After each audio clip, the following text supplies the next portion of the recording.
হেই everyone, কেমন আছো সবাই? আশা করছি খুব ভালো আছো।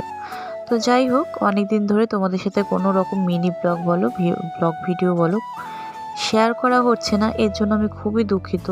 আশা করছি আজকে থেকে তোমাদের সাথে শেয়ার করার চেষ্টা করব, সেটা ব্লগ ভিডিও হোক বা মিনি ব্লগ ভিডিও হোক। কিছুদিন আমি ব্যস্ত থাকবো, ব্যস্ততার মধ্যেও তোমাদের সাথে শেয়ার করার চেষ্টা করব।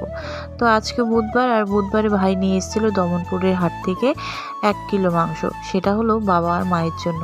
এর আগের দিন তো তোমরা সবাই কম বেশি দেখিয়েছিলে যে আমরা পোলট্রির মাংস দিয়ে আর কি বাইরে পিকনিক করেছিলাম আমরা মিলে। তো সেদিনকে না বাবা মা খেতে পারেনি, যেহেতু আমার শ্বশুরমশাই শাশুড়ি মা পোলট্রির মাংসটাকে ইগনোর করে। সেজন্য ভাই আজকে দমনপুরের হাট থেকে একদম খাসির মাংস নিয়ে এসেছে। আর খাসির মাংস আমার কিন্তু শ্বশুরমশাই শাশুড়ি মা প্রচণ্ড ভালোবাসে। তাই তোমাদের সাথে ছোট্ট করে একটু এই রান্নার রেসিপিটা শেয়ার করে দিলাম। আগুনের লাকড়ি দিয়ে রান্না কার কার ভালো লাগে একটু কমেন্ট করে জানিও তো। তো দেখো মাংসর আলুগুলো একদম লাল লাল করে ভেজে ওঠা হয়ে গেছে। তার মধ্যে তেজপাতা, শুকনো লঙ্কা, গোটা জিরে ফোড়ন দেওয়া হয়ে গেছে। এরপরে দিয়ে দিয়েছিল পেঁয়াজ আর লঙ্কা। ভালো করে একটু ভাজা ভাজা করে নেবে।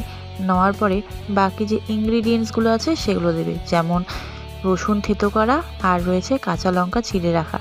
তো ওগুলো দেওয়া হয়ে গেছিলো, এই যে দেখতে পাচ্ছ। আর একটু তোমাদের সাথেও আমি শেয়ার করে দিলাম। আর ভালো করে একটু গ্রাইন্ডারে গ্রেট করা মশলাও নিয়ে এসছে, আর সেটাও দেওয়া হয়ে গেছে। মশলাটাকে কষিয়ে নিয়ে দিয়ে দিল মাংসগুলো। আর মাংসর যে একটু ঝোল বেশি সেই জলটাও দিয়ে দিল, যাতে একটু ভাজা ভাজা হয়ে যায়। উনারে রান্না তো বেশি লেগে যায়, সেজন্য একটু জল দিয়ে দিল। এখন ভালো করে মাংসটাকে কষাবে, কষিয়ে তারপরে একটু খাবো। তো কার কার কষানো মাংস ভালো লাগে একটু কমেন্ট করে জানিও তো। আমার তো ভীষণ ভালো লাগে বন্ধুরা।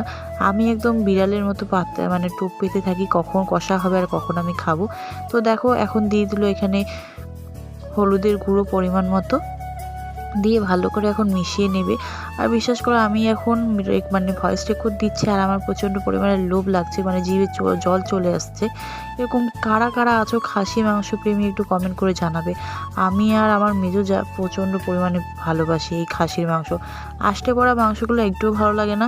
তো আজকে কিন্তু গ্যাসের মধ্যে কোনো রকম রুটি বানানো হবে না, এইখানেই সেঁকা রুটি বানানো হবে। এর জন্য আমি একদম রেডি হয়ে গেছি বেলার জন্য। তারপরে দাঁড়াও, কি বলছি সেটা একটু শুনে নাও নিজের তো কানে। বন্ধুরা, আমরা আজকেও কিন্তু একদম পিকনিকের মতো খাওয়া দাওয়া শুরু করে দিয়েছি। আর আমি এখন রুটি বেলছি, আর বুনু আজকে মাংস রান্না করছে। এর আগের দিন ভাই রান্না করেছিল, এবার বুনু, এর পরের দিন আমি।